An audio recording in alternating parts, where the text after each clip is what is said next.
जब आप इस रूप में पहुंच जाते हैं जिसे इंसानी रूप कहते हैं, तो यहां से आपका विकास प्राकृतिक तरीके से नहीं हो सकता। इसे चेतन तरीके से होना होगा।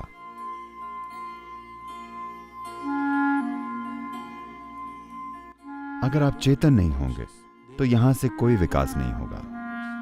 बंदर विकसित हो सकते हैं, इंसान विकसित नहीं हो सकता। वो सिर्फ चेतन होकर विकसित हो सकता है। कहीं ना कहीं प्रकृति ने आपकी बुद्धि पर भरोसा किया। उसे विश्वास था कि आपकी बुद्धि इस तरह की है कि आप स्वाभाविक रूप से ऊंची चीज चुनेंगे, न कि नीची चीज। पर आप प्रकृति के भरोसे को गलत साबित करने की कोशिश कर रहे हैं, लेकिन यह संभव नहीं है। इससे फर्क नहीं पड़ता कि आप कितने तरीकों से खुद को खुश करें। कहीं ना कहीं कोई चीज किसी विशाल चीज को पाने की गहरी इच्छा रखती है ना? हाँ, आप खुद को धन, कचरे और हर चीज से भर लें, फिर भी ये लालसा नहीं जाती। जब ये लालसा सहन नहीं होती, तब आप खोजते हैं। जब आप खोजते हैं, तो क्या आप उस चीज को खुद नहीं देख सकते जो आपके भीतर ही है? आप देख सकते हैं, पर यह अनजान मार्ग है। ये अनजान मार्ग है इसलिए अगर आप अकेले जाएंगे तो आप जानते हैं कोलंबस के साथ क्या हुआ था। वो भारत आना चाहता था लेकिन अमेरिका पहुंच गया। वो मार्ग अनजान था, तो बस संयोगवश वो इस महाद्वीप पर आ पहुंचा।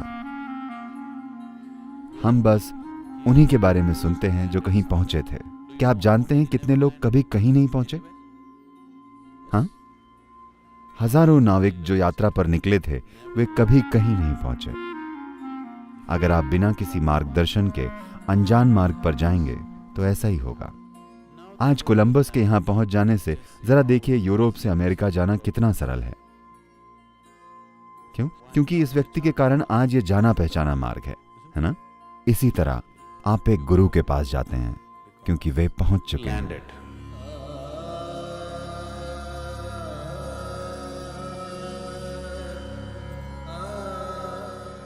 तो उनके अनुभव का इस्तेमाल करना अच्छा है। क्या मैं इसे खुद नहीं कर सकता? आप कर सकते हैं, लेकिन हम नहीं जानते कि खुद करने पर आपको इसमें कितने जीवन काल लगेंगे। ऐसा नहीं है कि यह असंभव है। आप इसे एक पल में भी कर सकते हैं, है ना? आप एकदम से भी वहां पहुंच सकते हैं। हम नहीं जानते, लेकिन 99% लोग बस खो जाएंगे और मिट जाएंगे। इसीलिए एक गुरु जरूरी है। Guru is just a device. Guru is not a person. This must be understood. गुरु बस एक साधन है, गुरु एक व्यक्ति नहीं है। यह समझना जरूरी है। जब आप मुझे एक व्यक्ति से ज्यादा महसूस करना शुरू कर देते हैं, तभी मैं आपका गुरु हूं। उससे पहले मैं गुरु नहीं हूं।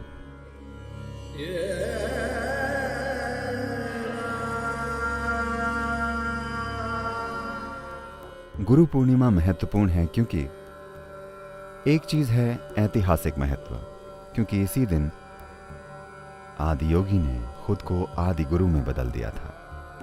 गर्मियों की संक्रांति के बाद की इस पहली पूर्णिमा का एक विशेष महत्व है।